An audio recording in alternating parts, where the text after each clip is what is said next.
tips to help your organization improve the effectiveness of your compliance program. So I'm going to leave that there and to see if anyone wants to answer now. And then after that, I'm going to provide a bit more context. But has anyone got any tips to help your organization prove the effectiveness of your compliance programs?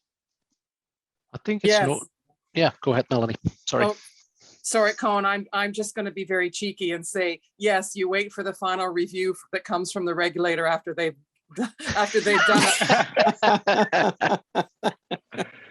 That's like a mic drop moment. Well, yeah, what else can we say then, right? Exactly. Okay, over to Adeel and Koen to pick the mic up. Yeah, I personally believe it's not so difficult. It's no different than another business case that you're running.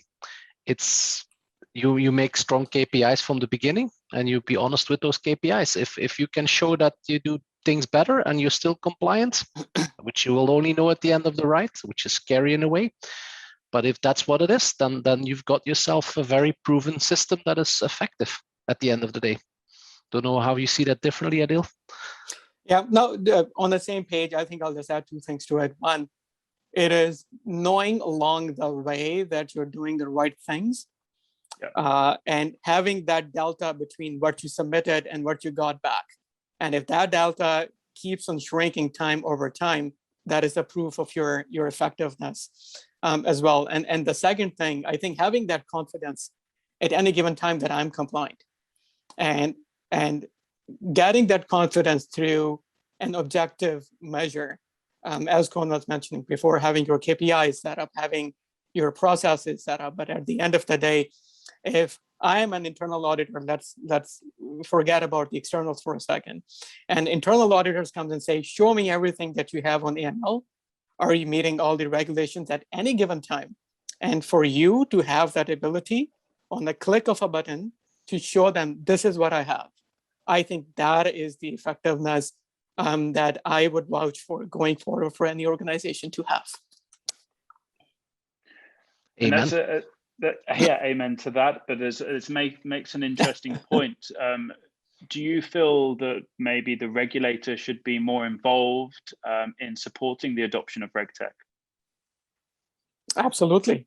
I think as Koen was mentioning before, all the supervisors, all the regulators, like we are living in a time now that this is not you do your job and I do my job. Like we are all in this together. If you're fighting AML, it's not that my bank is fighting AML and you're not.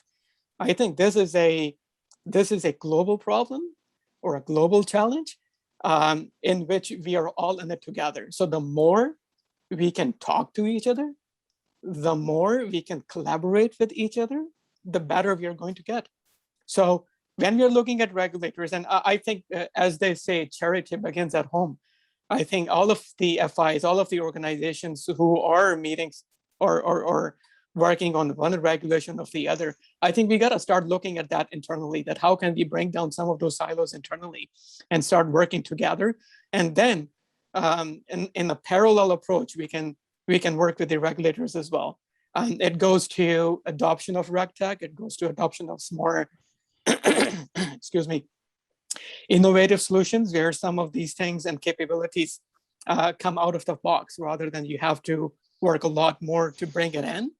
I think once some of those, we get ahead of some of those challenges internally, I think it is going to be much more easier to work a lot more collaboratively with your external partners as well.